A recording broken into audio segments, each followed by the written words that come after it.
60 days from heck. Wow, she brought herself back up? What? Welcome to the Joyous Expansion Podcast. I'm your host, Brett Dupree, scouring the globe to bring you stories of courage, passion, and resilience. If I could sum up this podcast into one word, I would use empathy. Now let's get inspired. Welcome to the Joyous Expansion Podcast. I am your host, Brett Dupree, here to drop some awesome knowledge upon you when it comes to having a great time and living a joy-filled life. Today's interview is a story that you will very much enjoy if you like hearing stories of people who have picked themselves up and then become, good at what they do. But now as part of my podcast where I talk about myself and what's going on in my life, because if I cannot be vulnerable, how can I expect my guests to be vulnerable? First, I'd like to start off. This week has been pretty good. It's always nice getting the podcast out there. I have been consistent. I was looking over my podcasting over the last year. My goal this time was to have over 50, and this is 37. And I noticed how around this time last year, I had like 3 months where I only put out one podcast a month. And then December and January, I didn't put out anything before I restarted in February. And with that, I kept the momentum going. So I need to look at that as a celebration on how I have done that. Because a lot of times in life, we tend to look at what is not working rather than what is working. The fact that I've been consistent in my podcast for the last, I think I only missed 1 week since I've restarted in February. And then that was mostly because I was just not happy with what I had. I didn't have time to re-record my parts. Or I think I was doing another one of those where I was recording just me and and I just was not happy with my energy. I think I drove home from Portland that day with my girlfriend and did a speech. Yeah, I did a speech and then I came home and my energy was really low. And I do not to be that way. I had a Toastmaster-rific week this week. I gave 2 speeches yesterday, and both of them something went wrong. One, a guy opened the door, and that kind of threw me off, but I was able to keep on going. And then the evening, I wanted to record it, and my alarm went off because I set a 6:30 alarm it was my awesome alarm, but I forgot to turn it off. And so that was playing for a good solid 3 to 4 minutes. During my speech, I can hear the vibrate, and it took me a few minutes to figure out why that was happening, and that stopped the recording. And there was disappointment because I wanted to share that out with my Lightworker Toastmasters, but I was able to push through. But afterwards, I did eat some chicken wings, which does lead why I am talking about good things that happen, because it's easy to focus on the bad. It's easy for me to focus on the fact that my weight isn't down to where it is, and it's easy to focus on the fact that I'm still spending a little too much money, more money than I make, which is not how you're supposed to live life at all. Even though I have paid off around $600 on my credit card, which does feel good. It feels great, actually. And so now is the time to make a decision, even though I've made that decision so many times. And I've been talking about this for 3 weeks, this spinning my wheels thing. And you're probably sick of hearing it, to be honest. I know I'm sick of saying it. But that happens sometimes, folks. Sometimes I'm a fan of The Flash. It is a CW TV show. I am a huge fan of The Flash. And one thing I find very realistic in The Flash is Barry Allen makes the same mistakes over and over and over again. In fact, people make the same mistakes over and over and over again on that show. And it's one of those shows where, honestly, especially the first 2.5, 3 seasons, a lot of storylines would have ended sooner if people just didn't lie all the freaking time. But they'd continually not learn, or they learn their lesson and then make the same mistakes. I've heard people complain about The Flash because people make the same mistakes over and over again. And to be honest, that's one of the things that I find most endearing about The Flash is the fact that Barry, Iris, and the gang make the same mistakes over and over and over again because that is realistic. That's life. You know how many times in my life where I've learned the lesson to live life as my fullest, when I have had people I care about die and think about I should go for it, how many times I go through the same pattern over and over again. I mean, think about it. If you are not somebody who's in the same relationship over and over and over again that breaks down, I'm sure you know somebody who keeps on dating the same person in different clothes or different body, or keep on going back to that same person even though it didn't work out, and they say this time is going to be different, and it isn't, but you're there for them anyway. Someone who says they're never going to drink again, and then they start drinking, because that's what life is. And it is about trying to break these patterns, and some of them are more difficult. For me, my most difficult is my weight and my spending habits. Those are two of my by far the most difficult. Unfortunately, it's a situation where both my eating and my spending are tied to my stress relievers, and they cause me stress when I use them as stress relievers. So it's kind of like a perpetual wheel that keeps on going over and over again and just feeds itself literally. If you think about it, as I feed myself food, feel bad about feeding myself food, so I spend a little bit more money. And then of course I feel bad about spending money, so I spend more money on food. So I get to feel bad at both spending money on food and both eating too much, which makes me of course get ice cream. And ice cream's only like $5, so that doesn't feel bad about the money, but it does feel bad about food, so I'll probably spend more money the next day to make me feel better. And so breaking that habit has been my Moby Dick. That has been my white whale. And a lot of it, I know I just need to be consistent. And I know the mindset, I wrote a book, I know what to do. It's just doing it that's important. And part of it is looking at what I have done successful and basing the fact that I have succeeded in some things in my life, such as a Lightworker Toastmasters, looking at that, such as being consistent with this podcast is when I redid it. In fact, when I started it last year, my entire point was to be consistent on something, and I failed at that. But I picked myself back up, and since February, I have been consistent, only missed one or maybe two, which not that big a deal. Most of that was because I just have so many things to do. I have a girlfriend and things are going great there. I'm opening my heart to her and just rolling with it and not letting my anxieties get the best of me. That's something positive.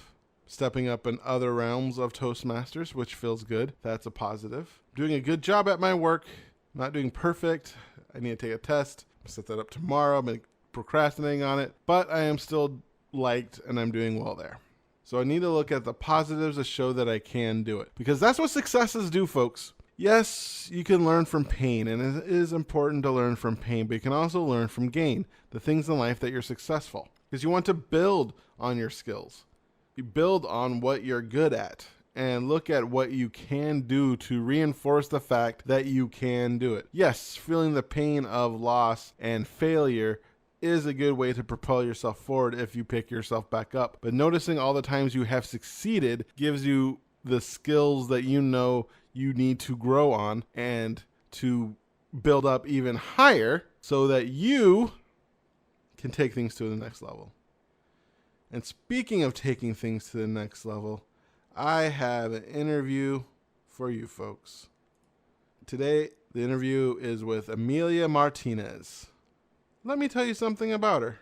Amelia Martinez is an integrated life and mental stress expert. She helps people achieve exponential results in their lives and businesses by crushing their stress and creating an empowered reality of inner peace, confidence, and happiness. Amelia has developed her own signature method using the power of hypno-coaching and bio-reprogramming. Amelia recalls that since she was a teenager, she's become fascinated with the power of the mind and personal development. For over 2 decades, she has been blending her experiences and learning from scientific, evidence-based systems and spiritual approach of ancient wisdom in her approach to live, career, and business. And just when it seemed as if she had it all by social standards, her world came unexpectedly crumbling down in less than 60 days, giving her a new experience and understanding on the subject of success. An event that, just like a gift in disguise, allowed her to uncover and reclaim her true passion, propelling her into becoming a transformational force, beautifully transforming the lives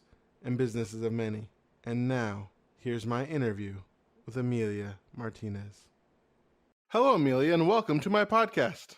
Thank you, Brett. Thank you for having me today.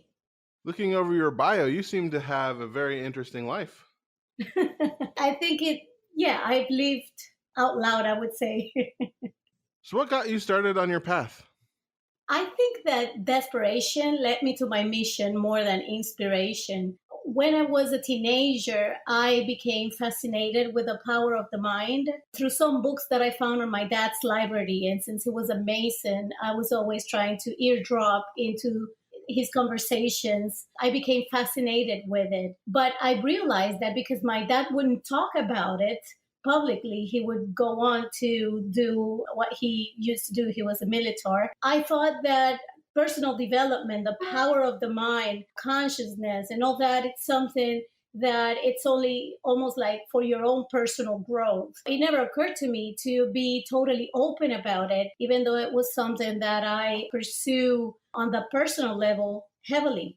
So moving forward, I graduated from high school. I went to law school and became an attorney. After I spent about 20 something years practicing and being a in-house counsel on an executive position for Fortune 100 corporations, I decided to step down from the corporate world to be a little bit more with my kids and be able to pass on to my children the same foundation that I believe in a very subtle way was passed to me by my dad. And I realized throughout my studies that it doesn't matter the university that I went to or what degree I was pursuing, none of this information, Brett, seemed to be out there. It's almost like the white elephant in everyone's room.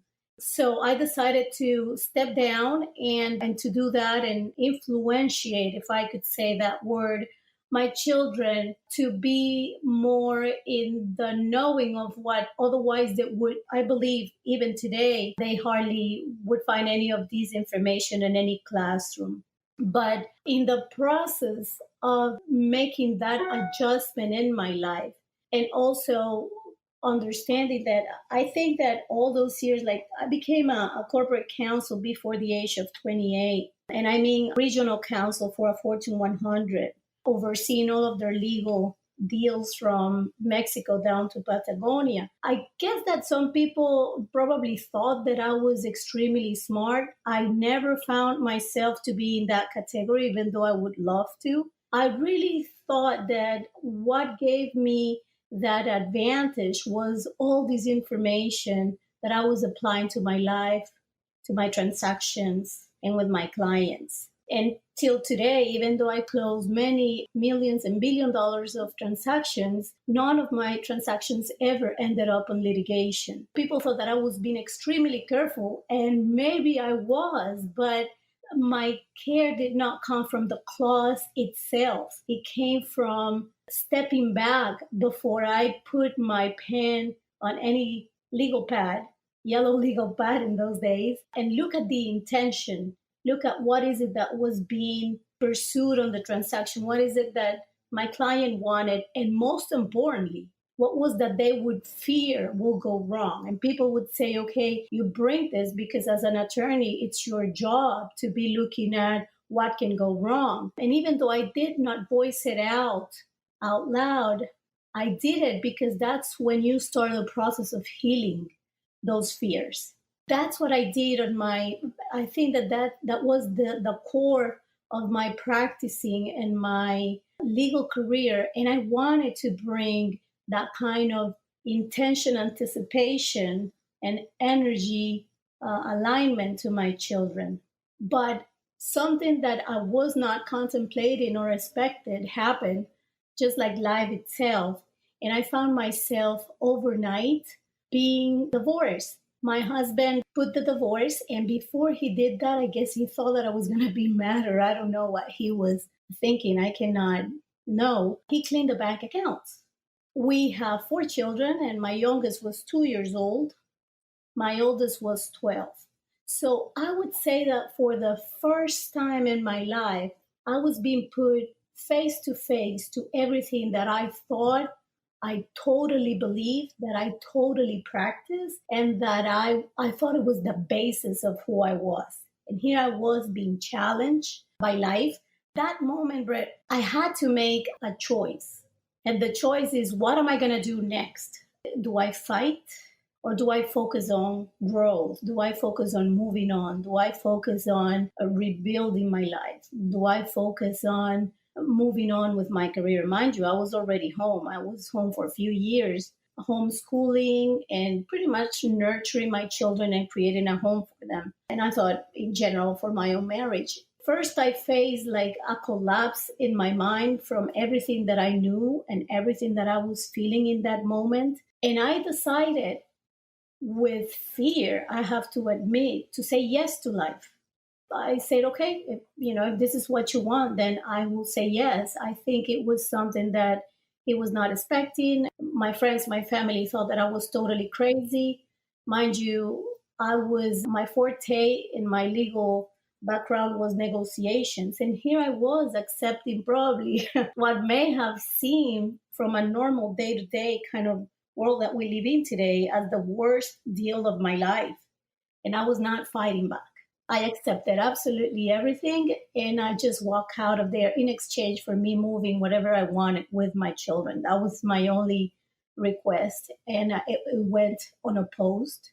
So for as long as I was able to walk out of there with my four little ones and relocate wherever I wanted to relocate, I ended up choosing Miami. I was not going to oppose anything. And when I saw myself at the airport that night that I left with only my purse and a little bag for each one of my four children, I realized that for the first time in my life, I was an indigent woman with four children to support and to provide all of these support. Brett, I didn't have time to really feel sorry for myself. I didn't have time to get to the bottom of why is this happening to me. It's not that I did not deal with that later at a later time, but in the moment, I needed to make a choice. And my choice was to be there for my children and try to pull what would make sense and what would allow me to navigate that difficult moment of confusion. I would say even hatred, because I was so hurt, and navigate with all of these personal development that I have done for years and try to pull almost like strip from it's easy to give people advice. And when life is going well, it's very easy to say, oh, I've been doing this and this is what you have to do. But when life slaps you like that, it's pretty much like you put yourself in the mirror to see yourself deeply, to really see what you're made of, and to really understand what out of all of those amazing classrooms that I've participated and been in the presence of so many gurus, what were those pieces of wisdom and pearls that really trickle into my psychic, into the nerve system, into my cell that would allow me to make the best decision in that moment. While I was at the airport, I said, goodness, I realized now I have to start from scratch. I remember that I had a friend take me to the airport with my children, and I left pretty much in a hurry. And I forgot to ask my friend for any money. I have not been used to have absolutely zero penny on my wallet. And after she dropped me off and we have, walked to the gate and we're at the gate, the plane was delayed and I realized I didn't have not even 1 cent with me. So I say, gosh, I looked around, hopefully I know somebody that knows me here, but no, it didn't happen. So I had to approach a lady, just like energetically was drawn to a lady. And I say, hey, would you lend me $20? And I explained to her what happened. I just left my home and this is what happened. If you lend me $20, I know you don't know me, but trust me, I'm trustworthy. Write your address here and I'll send it to you as soon as I get to Miami. And the lady says, no, I bless your kids here. And she actually gave us a little more. And then she brought some candies and brought it to the kids. But I felt that it was my first experience in a way accepting a donation from a stranger. And that went very deep into my soul and says, okay, Amelia, you have not gotten this far just to come this far. There has to be something opening up that you are not seeing it. Life is propelling you that way. Now, some people, when they hear my story, they say, well, is life loves you and wants you to grow that way. I don't know, Brett, if that is true or not. That is not for me to know. I doubt that things that happen to us in this sense are meant from the love of the universe, from God, whatever you want to say, to see you grow. I think that is just life being life. At the moment, I just had two choices. Either I went into victimhood or tried to dust off whatever I could and move on. And I chose to dust off everything that I could and move on. When I got to Miami, I immediately, at first, I got a little loan from a relative, and then I started to call all of my attorney's friends and past clients, and I got work, I would say, like within a week. And that was beautiful how the universe immediately sends help when you are open to receive it. And I was working as an attorney again.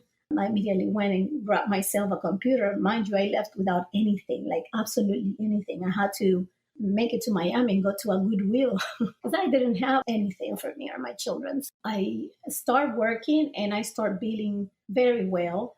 And that allowed me the respite of breathing again and being able to provide the very, very basic things for my children. But in the process, I said, okay, if I do get myself involved in work, and hardly see my children, would have really failed because to me, their little lives represent a new form of thought and a new form of behavior for the future generations.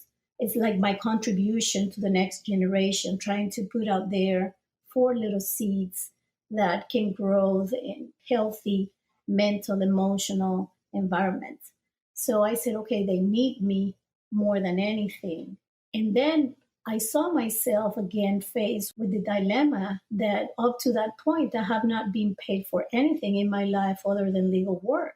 It seemed at the beginning that I was stuck in it, into my having to be working long hours, because when you are an attorney, your client has a very tight deadline for transactions and for closing and for reviews of contracts. So it's not like I could say, yeah, I'll give it to you tomorrow if he needed immediately, or, sometimes they needed to close at 4 and they pass you the last revision at 3:45, that kind of thing. That sent me into look within and says, okay, what is it that I can probably offer to the world and make it a living out of it as well?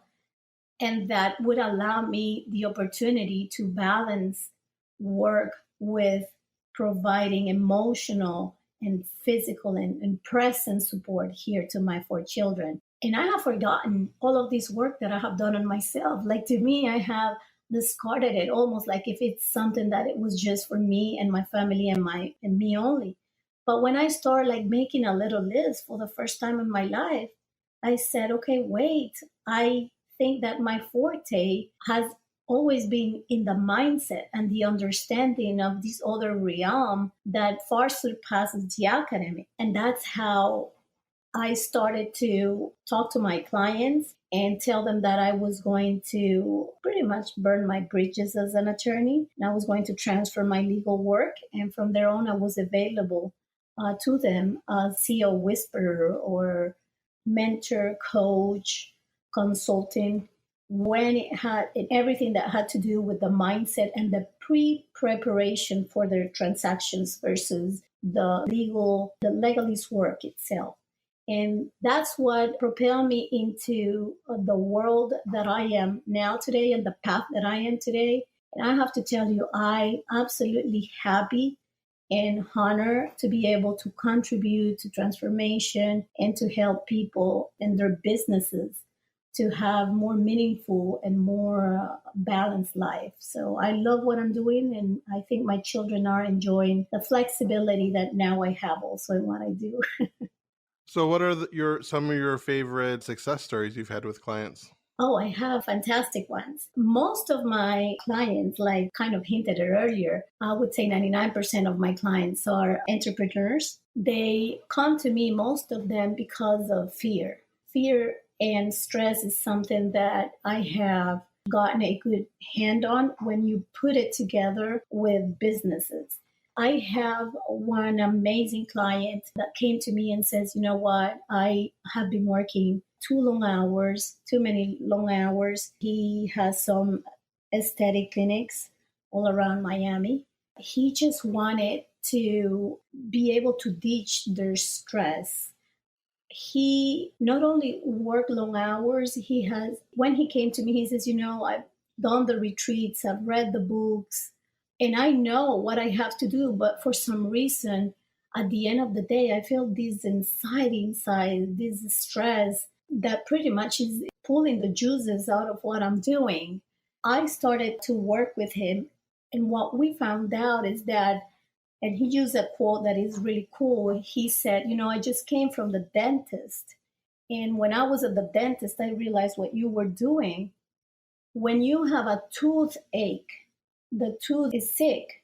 And because it hurts a lot, you immediately go to the dentist to figure out what's going on and they'll take care of it. But then there is this other kind of bacteria that breeds underneath and it doesn't hurt. It's just like goes dormant.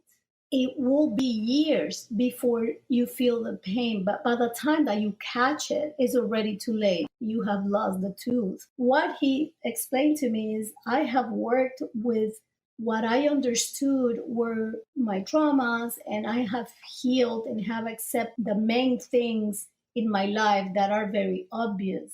But what was causing me these fuzzy energy inside vibration were the things that I thought were unimportant, or probably I didn't even think that were affecting me at all.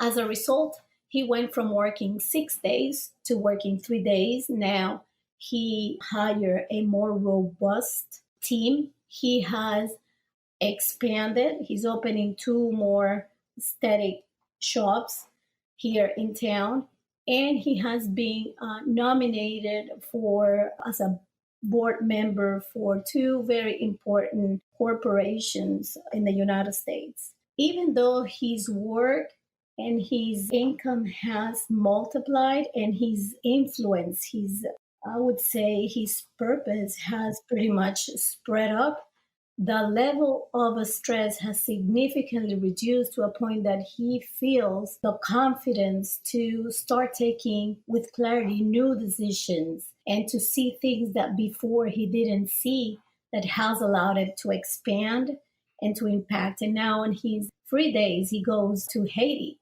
He tries to bring doctors with him and they do a beautiful job down there helping little kids in Haiti on a trip that he has as of last year. He said he's going to do it every year. He started to incorporate as a way of paying forward the community, and that also fuels his own feelings of peace, inner peace and confidence and purpose. So that's one of many. That's so cool. Well, Yes, it is. we are coming to the end of our time together. One thing I like people to do is to do a 1 minute of motivation. You can imagine this such as you have a time machine and you're going back in time and speaking to your 8-year-old self, but you only have 1 minute to convey that information, or you can think of it as condensing your life's message down to a minute. Are you ready to get started? I am ready to get started. Awesome. Okay. When we have social anxiety means that there is some underneath fear and some underneath stress. The stress is the word that we higher achievers and entrepreneurs use for fear because we do not necessarily have a good social relationship with fear itself. But what happens is that as humans, our inner selves, and this is the biology of social anxiety, as our inner cells are either moving towards nourishment or moving away from nourishment What's happening inside is that we are either moment by moment, either growing and getting closer to our goals or putting ourselves in protection mode and walking away from our goals. When we are feeling anxiety, we are using our energy to protect ourselves, which inhibits our creativity, our clarity, our confidence. One of the main things that we need to do to find instant relief of those feelings is to stay in the present moment. And we do that by taking deep breath, belly breath, and bringing into our presence the moment, the awareness of what's going on in that moment. Because anxiety is a fear of living in the future and giving to a future the probability of something happens when it is very likely that it will not. But if we stay in the present moment, that is where we can make the best use of our energy. And in the moment that we are away from protection and into growth, in that moment, our ideas and goals are very clear and we can advance into the goal of what we want. At the end of the day, we will have it. We are only one thought away from social anxiety. So all we need to do is to stay in the present moment, and moment by moment, we will be able to make the best decision and grow our creativity and our success. How did I do? Awesome. You did great. Thank you very much. Thank you very much, Brett. May your day be special. You too. Thank you so much for this opportunity. And there you have it, folks. My interview with Amelia Martinez. You can hear the passion in her voice and the struggle that she went through, and the fact that she was able to bring it out and push through till the end and make something of herself after going through those 60 days and making that awesome trip to Hawaii.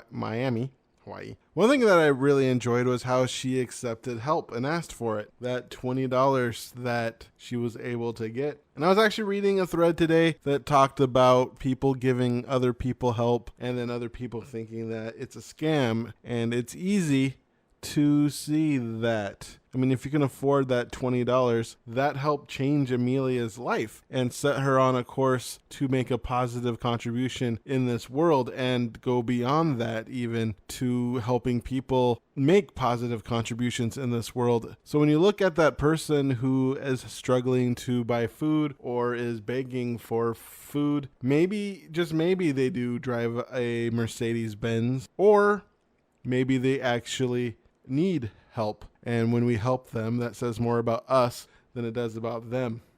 In fact, I have a very controversial opinion that if I give somebody on the streets money and they buy booze or drugs, I'm thinking that maybe they need booze or drugs. I was listening to another interview with somebody who was homeless, and the booze and drugs helped keep him alive until he got to a point where he can get off and make something of himself, because honestly, being homeless sucks. It's very depressing. I remember the stress I had when I was on the verge of homelessness, and by the grace of God or whatever, by the grace of freaking luck, I don't know, but right when I was about to go homeless, I finally got a job, was able to borrow some money and just able to pull myself out of it. But the stress of about to go homeless and that stress of losing everything is huge. And it's not just stress, there's just so many negative thoughts that go in the mind, so many just self-worth, and it's hard not to get caught up in that. And so instead of looking down on people having hardships, we should really do a better job in our society of bringing people up so that they can eventually contribute once we help them. Because most of us want to. Most people want to contribute. There are some people who don't, and quite frankly, I'd rather them have money in some house somewhere playing video games than on the street having to steal, because at least they won't take my stuff. And it's honestly cheaper for that than to put them in prison anyway. Anyway, I just went on a little tangent there. But I was very inspired by Amelia's story, and as someone, and the story of the person that she helped change the mindset so that they don't burn out, which is one of the things that happens in our country. We think we have to work our butts off until we retire, and then we enjoy life when we retire. But it really is that a way to live? We should be enjoying our life throughout our life. I'm not saying there shouldn't be times where you need to work 68-hour, 80-hour weeks. However, that should not be the norm. You need a work-life balance. I don't care what Jeff Bezos says about that. He is wrong. being a billionaire doesn't make you a genius and doesn't make you understand life. In fact, in my humble opinion, it makes you understand what normal people go through different, because at that point, your life doesn't make sense to normal people. So it's hard to stay grounded. So if you listen to Amelia and you were inspired and you want to know more about her, you can find more information about Amelia and her work at www.onewomanarmy.net. She is also on Instagram at Amelia Martinez IG and on Facebook at One Woman Army. Those interested in finding out the hidden unconscious blocks that are causing you most of your stress, Amelia has recently developed an assessment that has been at work for 2 years and would love to give you access to this PDF. To let Amelia know where to send it to you, this cutting edge PDF, please send an email to happytohelp@onewomanarmy.net with the subject, claiming my hidden blocks assessment now, and she'll happily send it to you within 24 hours. Tell her you're from Joyous Expansion. Wouldn't that be fun? Amelia is also available for one-on-one sessions worldwide, either by phone or in person. If you will be interested in exploring possibilities to work with Amelia, please send her an email to happytohelp@onewomanarmy.net with a subject ready for discovery call, and she will contact you within 24 hours to set up a free 25-minute call. And that is this episode, folks. Thank you so much for listening. Thank you so much for taking the time out of your day to making your life a little better. Hopefully you were inspired by something. And if you want to tell me what you were inspired about, you can send me an email at BRE2Ts2UPR2Es at joyousexpansion.com. You can also go to joyousexpansion.com to learn more about me. I have a fun little free PDF for you about breaking the prisons of fear. And you can find me on Instagram at Joyous Expansion. You can find me on Twitter on Joyous Expansion. You can find me on Facebook at Increase Your Joy. You can also check me out on Seven Stone Radio for the Church of Awesome podcast if you want to hear about living an awesome, joy-filled life. Even more so, really love listening to my voice. That's 2 podcasts a week. How cool is that? Once again, like and subscribe to this podcast. Leave a review if you love me, or if you like me, or if you hate me even. I don't care. Just the fact that someone is willing to take the time and leave a review wherever you hear this podcast means a lot to me. It really does. I am Brett Dupree, your Joyous Expansion life coach, champion of authentic joy, catalyst of transformation of the Church of Awesome. Once again, wishing you to be love, to be joy, to be awesome. Now play that jingle. JoyousExpansion.com. JoyousExpansion.com. Come and say hello to Brett Dupree. He is an inspirational life coach. Good for you and good for me. He turned my life from grey to blue. I'm sure he'll do the same for you. Get in touch and you'll see your life will change dramatically. JoyousExpansion.com. JoyousExpansion.com. Yeah.